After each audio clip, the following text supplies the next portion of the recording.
Assalamualaikum warahmatullahi wabarakatuh. Alhamdulillah pada kesempatan kali ini kita kembali dapat bertemu dan untuk melaksanakan perkuliahan Connecting Network pertemuan yang kedua. Pembahasan kita pada hari ini adalah tentang konsep one ya. Sebelumnya kita semuanya dalam keadaan sehat walafiat ya, dan juga ya terlindung dari ya wabah virus ini. Nah, semoga semua mahasiswa saya sekalian juga bisa dapat beraktivitas walaupun terbatas ya dengan dalam keadaan sehat walafiat. Jadi pada pertemuan ini kita akan menjelaskan konsep one ya. Wide Area Network atau dalam bahasa Indonesianya adalah jaringan skala luas. Jadi kalau ada LAN maka WAN ini bergabungan dari beberapa LAN ya. Nah, itu konsepnya seperti itu. Kemudian kita akan mempelajari teknologinya, seperti apa teknologi dari WAN ini. Kemudian seperti apa memilih teknologi WAN ya untuk kebutuhan misalnya dalam sebuah bisnis perusahaan gitu.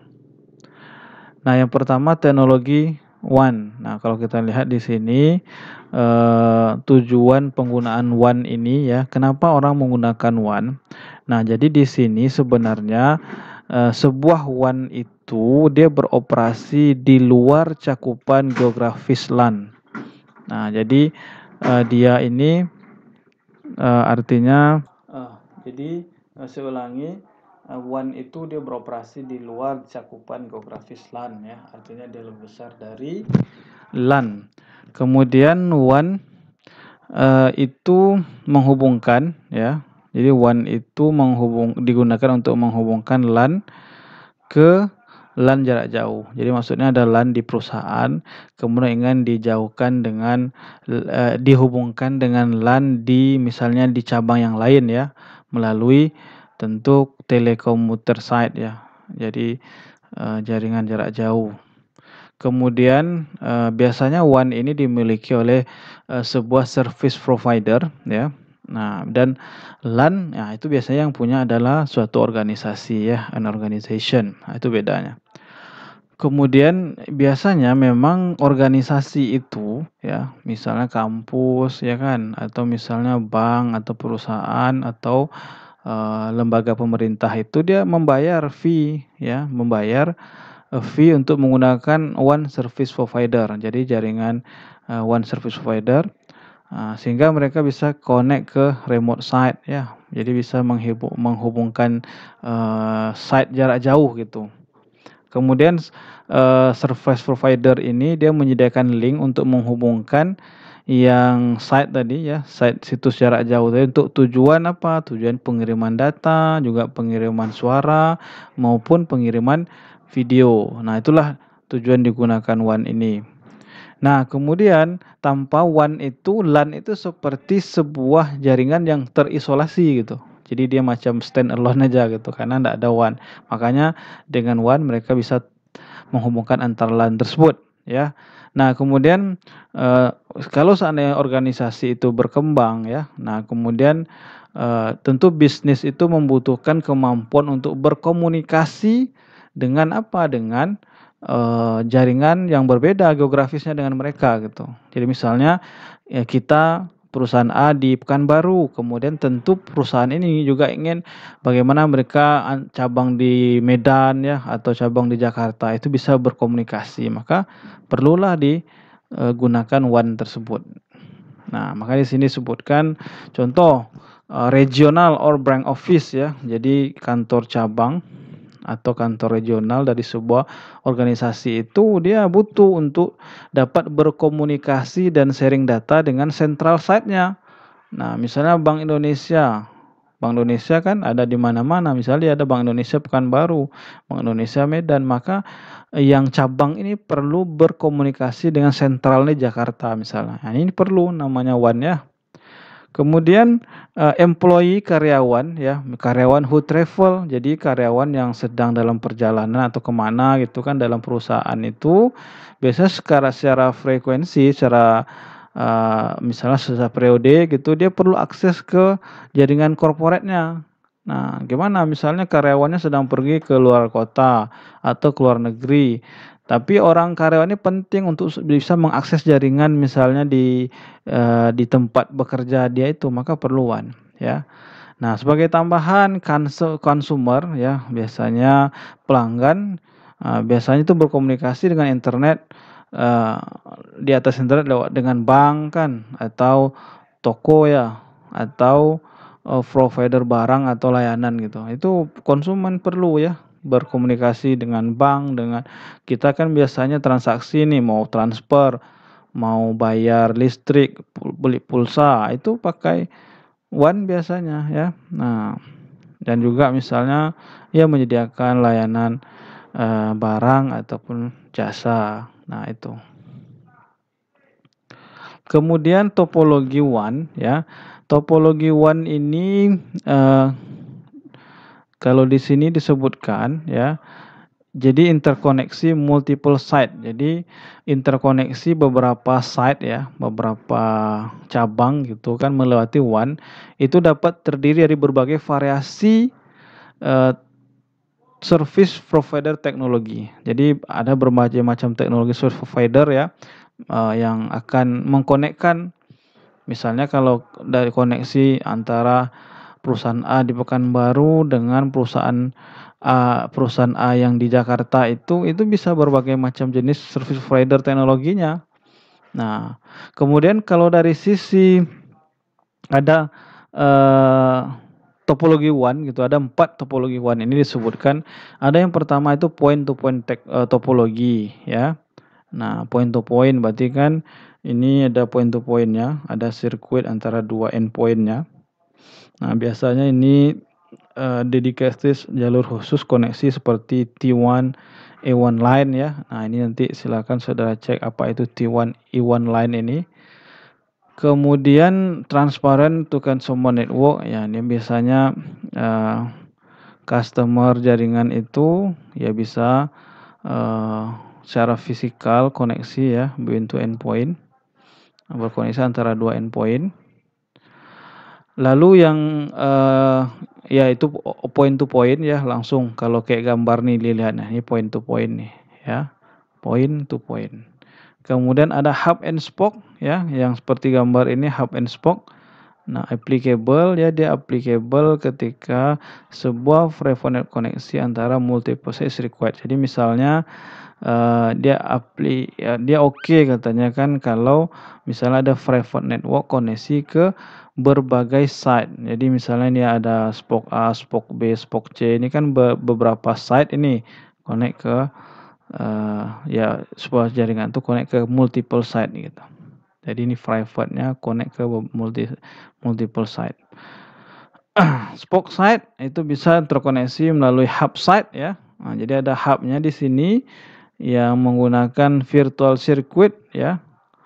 Nah, jadi ini yang hub dan spoke. Jadi point to point, hub and spoke. Kemudian yang ketiga itu ada full mesh ya. Nah, seperti ini gambar full mesh topologi. Nah, ini ada tidak, ibaratnya kerugiannya nih. A disadvantage hub spoke topology is that adalah komunikasinya harus melewati hub dulu. Nah, itu enggak bisa langsung dia. Itu full mesh ya. Kemudian biasanya full mesh pakai virtual circuit juga, setiap site itu dapat berkomunikasi secara langsung dengan site yang lain. Nah, itu tapi melalui hub ya. Kemudian dual ham topology. Nah, ini yang dual ham seperti ini ya topologinya. Dia menyediakan redundant non-load balancing. Nah, ini yang dia artinya ada alternatifnya gitu kan, redundannya, jalur redundannya. Nah, kalau ada masalah nanti dia akan menggunakan yang lain, atau misalnya kalau salah satu jalur yang sibuk dia akan pindah ke jalur yang tidak sibuk ya. Itu maksudnya ada redundan dan juga load balancing di sini. Dan biasanya memang ini more expensive, lebih mahal untuk implementasi daripada single home topologies ya. Nah, ada tambahan router dan switch-nya ya. Dan juga biasanya lebih sulit untuk implementasi karena memang complex configuration, konfigurasinya lebih kompleks. Kemudian evolve network. Jadi ini contoh dari pengembangan jaringan. Kalau kita lihat ini dicontohkan Span Engineering ya. Span Engineering ini dia perusahaan dalam bidang konsultan lingkungan ini. Nah, ini contohnya saja ya. Misalnya dalam in slow economic time, dalam waktu ekonomi yang lambat itu kan, slow economic times, many businesses, banyak bisnis itu fokus untuk meningkatkan keuntungan mereka ya. Dengan apa? Dengan meningkatkan efisiensi dari operasi. Jadi dari operasi yang biaya operasional sekarang tuh bagaimana lebih efisien ya. Nah, termasuk misalnya membangun dan memanage jaringan. Nah, itu bagaimana caranya biar jaringan ini lebih efisien gitu kan, tidak banyak menghabiskan biaya. Nah, jadi biasanya tentu di sini untuk menjustify ya large expense ya, yang untuk seperti tadi itu banyak perusahaan itu mengharapkan jaringan mereka itu perform optimal, jadi bekerja secara optimal dan juga bisa untuk mengirim dan increasing array of service ya, meningkatkan service-nya dan aplikasinya untuk support productivity dan profitability. Jadi bagaimana jaringan mereka itu bisa support untuk produktivitas dan keuntungan juga, profit gitu. Nah, maka di sini kita lihat nanti Span Engineering ini perkembangannya dari dia small, kecil, local business sampai dia global enterprise. Jadi dari dia jaringan yang kecil sampai menengah baru global enterprise gitu ya. Nah, jadi ini contoh Span Engineering tadi, environmental consulting firm. Jadi mereka ini adalah perusahaan konsultan di bidang lingkungan ya. 4 years, 4 tahun. Jadi ini jaringannya kalau dilihat selama 4 tahun ini small singlean. Jadi dia kecil lah ya jaringannya. Small office namanya.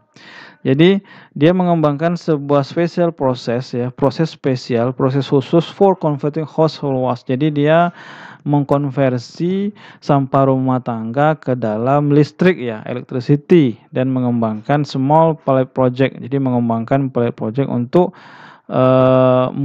untuk pemerintahan di lokal area ya, pemerintahan kotanya nih maksudnya nih ya. Jadi dia mengembangkan sampah rumah tangga menjadi elektrik gitu. Mereka punya 15 karyawan, 6 engineer-nya, 4 tukang gambarnya ya. Kemudian desainernya, maksudnya ada resepsionis, ada 2 senior partnernya dan 2 office assistant. Dan ini adalah small office menggunakan single LAN ya untuk share informasi antar komputer. Mereka juga support VoIP ya, Voice Internet Protocol PON, kemudian share peripheral, perangkat, printer, large scale validator. Jadi ini mereka sharing printer, plotter. Connect-nya menggunakan DSL, Digital Subscribe Line. Use support service, nah menggunakan support service yang dibeli dari DSL provider for IT support. Nah, ini yang ketika mereka kecil. Kemudian lanjutlah dari small office mereka makin besar ya, disebut dengan campus network. Nah, di sini campus network ini jaringannya tentu lebih besar dari small office tadi kan. Nah, jadi dalam campus network ini dia sebutkan 5 years later, jadi 5 tahun kemudian Span Engineering itu berkembang cepat. Jadi perusahaan ini dikontrak untuk membuat dan mengimplementasikan sebuah full size waste conversion. Jadi bagaimana mengolah barang-barang yang tadi ya, waste sampah dikonversi dalam networking multi, jadi dalam ibaratnya kota yang lain atau di negara yang lain gitu. Artinya tadi cuma di dalam lokal area mereka, misalnya dalam Pekanbaru, di Pekanbaru aja ini udah di kota tetangga atau bahkan around the country, negara terdekatnya gitu ya. Jadi company ini, perusahaan ini kemudian mengklasifikasikan sebagai small to medium size business ya. Jadi dia ini dikategorikan perusahaan yang menengah lah ya, medium size business dengan several hundred employees. Berarti dengan ratusan karyawan, tadi baru beberapa ya, puluhan, 15 tadi. Nah, mereka punya multiple dalam office buildingnya, ada beberapa lantai ya. Nah, jadi bisnisnya ada host IT staff, ada support maintenance networknya. Kemudian lanjutlah mereka menjadi branch network ya, ada cabang-cabangnya. Another 6 years later, jadi 6 tahun kemudian dia sukses ya mengembangkan operasi dan membuka cabang-cabangnya yang lebih dekat dengan project site-nya. Jadi misalnya ada project di kota ini, mereka ada cabangnya gitu ya. Jadi perusahaan required ya, membutuhkan implementasi sebuah WAN ya untuk remote site-nya, sehingga mereka bisa mengakses data center menggunakan berbagai database dan server. Jadi misalnya kalau di sini ada central office-nya ya, di sini ada remote office, kantor-kantor cabangnya. Jadi mereka membangun WAN sehingga mereka bisa mengakses database server dari remote site ini ke central site-nya. Oke. Kemudian dia berubah menjadi distributed network ya. Misalnya 20 tahun dia nih berkembang terus dengan thousand of employee, jadi dengan ribuan karyawannya ya yang tersebar di berbagai office worldwide. Jadi ini udah regionalnya udah antar benua ini ya. Cost-nya tentu lebih meningkat juga kan. Nah, jadi untuk meningkatkan profitnya tadi, keuntungannya, maka dia harus mengurangi biaya operasi. Nah, apa metode yang bisa digunakan untuk menurunkan cost operasi tadi? Nah, dia harus menyediakan namanya istilah sini convergent service dan secure internet one connectivity to remote site. Nah, jadi ini dia harus menambahkan convergent service-nya dan juga internet secure-nya kan. Nah, ini contoh ya kebutuhan jaringan dalam perusahaan yang dapat berubah secara dramatis ya berdasarkan ya perkembangan waktu dan perkembangan perusahaan tersebut.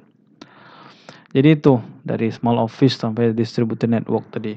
Kemudian WAN in the OC model. Jadi kalau kita lihat WAN itu dalam layer OC, nah sebenarnya WAN itu beroperasi di layer 1 dan 2. Tengok di sini, voice, physical and data link.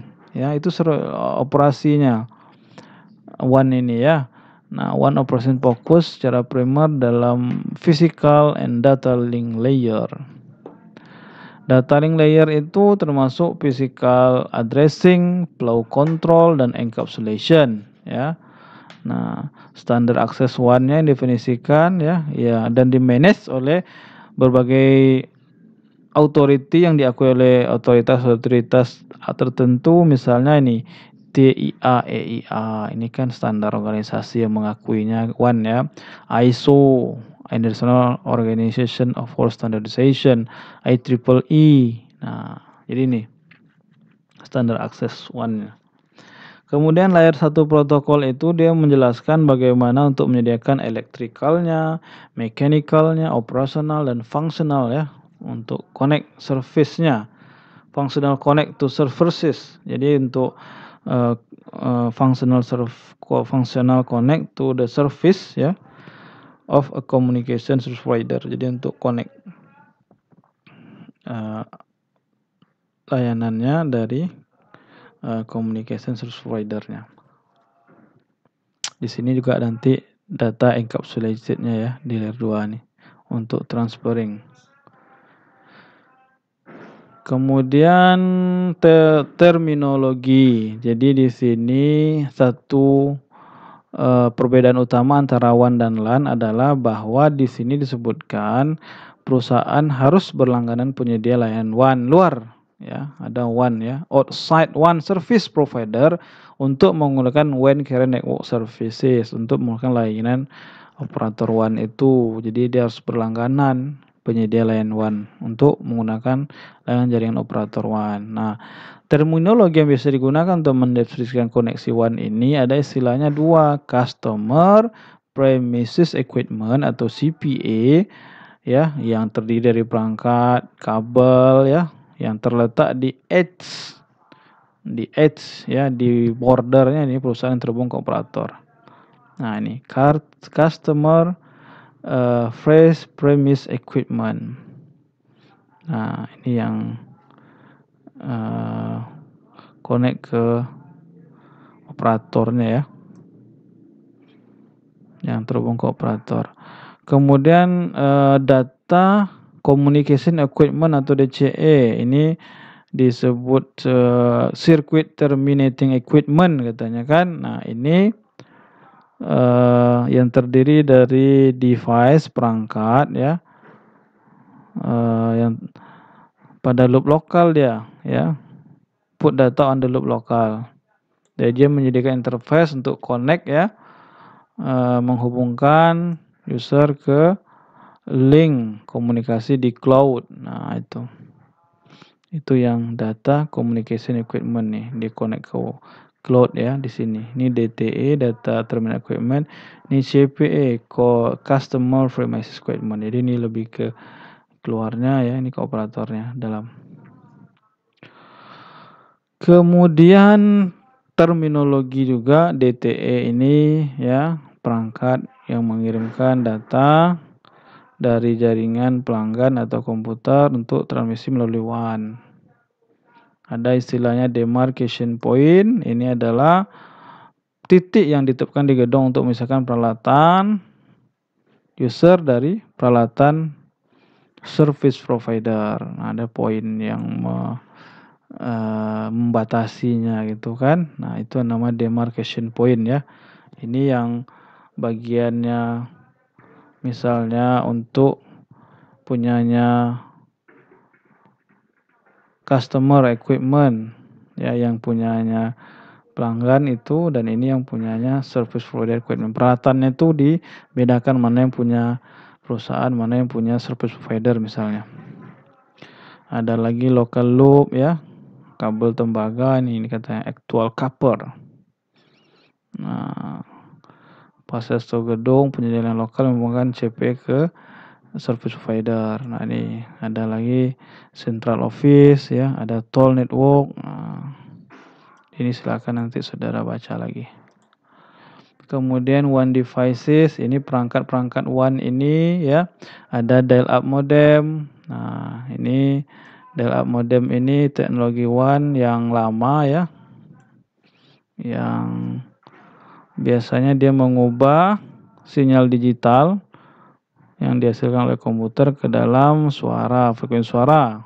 Biasanya dikirim melalui jalur analog dari jaringan telepon ke modem untuk demodulasi. Ada lagi akses server ya, teknologi lama juga, di mana server dia mengontrol dan mengkoordinasikan modem, kemudian komunikasi dial in dan dial out-nya. Ada lagi broadband modem ya. Modem broadband ini yang biasanya pakai DSL nih, high speed DSL.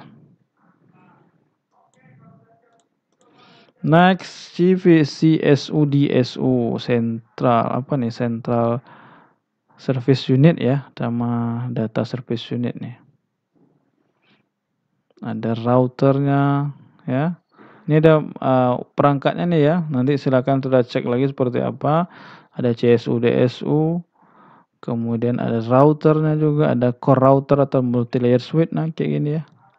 Nah, ini komputer, dial-up modem, akses servernya, ini multi-layer atau core router switch-nya ya, CSU DSU yang ini. Nah, itu adalah perangkat-perangkat WAN. Kemudian circuit switching. Sirkuitnya ini jadi dia jaringan yang bentuk sirkuit atau macam saluran gitu ya, jalur channel gitu. Nah, kayak gini.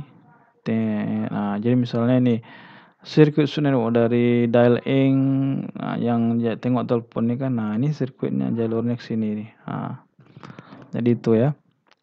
Jadi sirkuit switching network ini adalah jaringan bentuk sirkuit atau saluran khusus antara node dan terminal sebelum pengguna dapat berkomunikasi. Nah, jadi bisa dialihkan juga ya.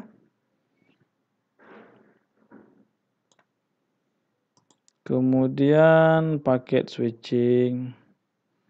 Ya, paket switch network. Di sini ada istilah-istilahnya nanti ya. Silahkan saudara baca juga.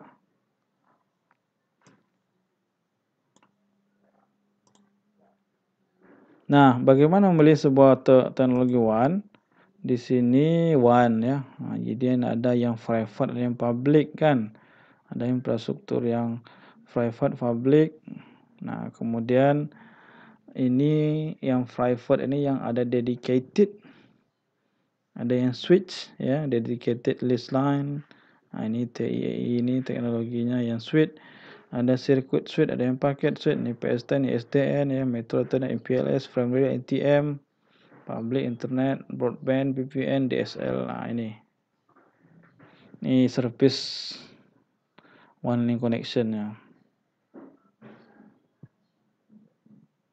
Nah, kemudian service provider network infrastructure-nya. Jadi ini service provider network. Jadi jaringan penyedia layanan ini bersifat kompleks dan sebagian besar terdiri media serat optik atau fiber ya. Dan bandwidth-nya tinggi. Biasanya juga menggunakan standar SONET, Synchronous Optical Networking, atau SDH, Synchronous Digital Hierarchy.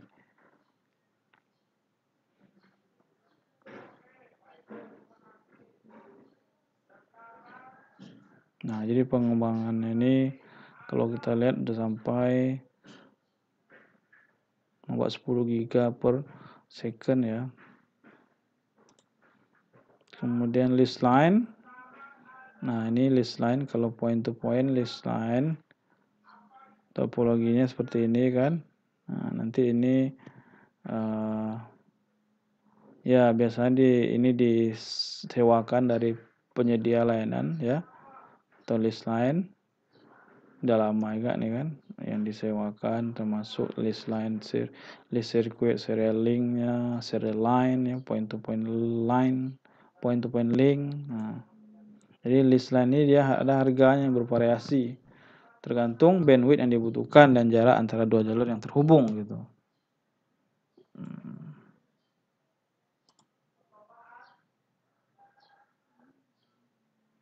Dial up one. Jadi tadi ada list line, ada dial up. Dial up ini biasanya kalau tidak ada gangguan tersedia ya. Kemudian lokasi yang jauh, nah dia dapat menggunakan modem atau saluran telepon analog ya untuk menyediakan koneksi kapasitas rendah dan semua khusus. Nah, biasanya dalam tradisional local loop yang menggunakan kabel tembaga kan, copper cabling. Nah, jadi dia mengangkut data primer melalui telepon suara menggunakan modem. Ada di ISDN juga ya, Integrated Service Digital Network. Nah, jadi di sini dia teknologi switch circuit yang memungkinkan loop lokal PSTN melalui sinyal digital menghasilkan koneksi switch berkapasitas lebih tinggi. Nah, ini teknologinya juga ya, dia mengubah sinyal analog menjadi sinyal digital time division multiplex.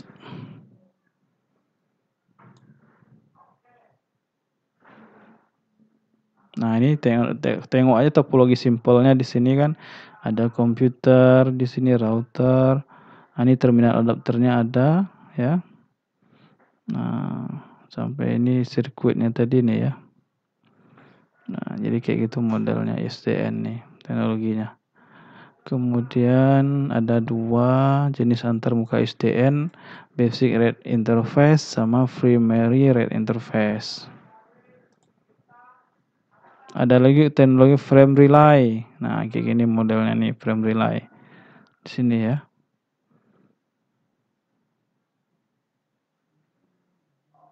Di sini ada istilahnya permanent virtual switch circuit ya. Ada di LSI. Kemudian ATM, Asynchronous Transfer Mode. Nah, ini juga bagian dari infrastruktur private one. Kemudian Ethernet one, ya, ini private juga. Seperti ini modelnya.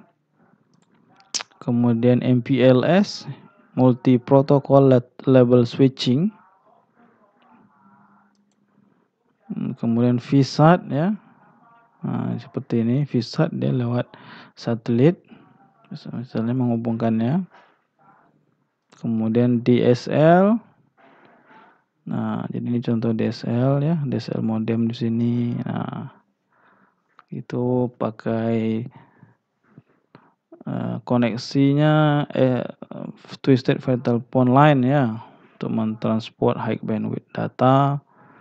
Nah, ini DSL modemnya, biasanya dia mengkonvert Ethernet sinyal dari user device ke sinyal DSL. Oke, kabel. Ada kabelnya juga kan. Terus yang kabel, ya. Kemudian yang menggunakan wireless, ada municipal wifi, WiMAX, ya. Kemudian internet satelit juga.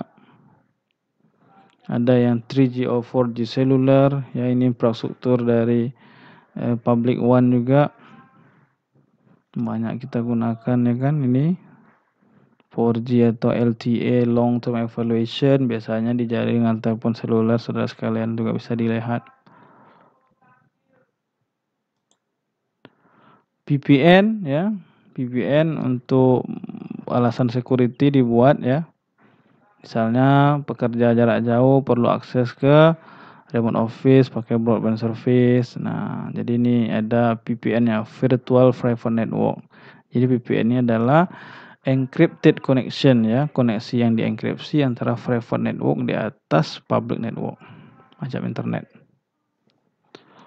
Oke, VPN teknologi, apa keuntungan VPN? Cost saving, ya, dia menghemat biaya, security-nya lebih baik, scalability-nya lebih luas, compatibility with broadband teknologi, dia sangat compatible dengan teknologi broadband pita lebar.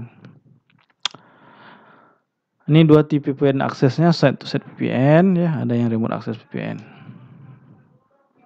Nah, kemudian choosing one link connection, ya, ada faktor yang harus dipertimbangkan ketika memilih WAN, ya. Dia network adminnya harus menjawab beberapa pertanyaan, misalnya apa tujuan WAN ini, ya.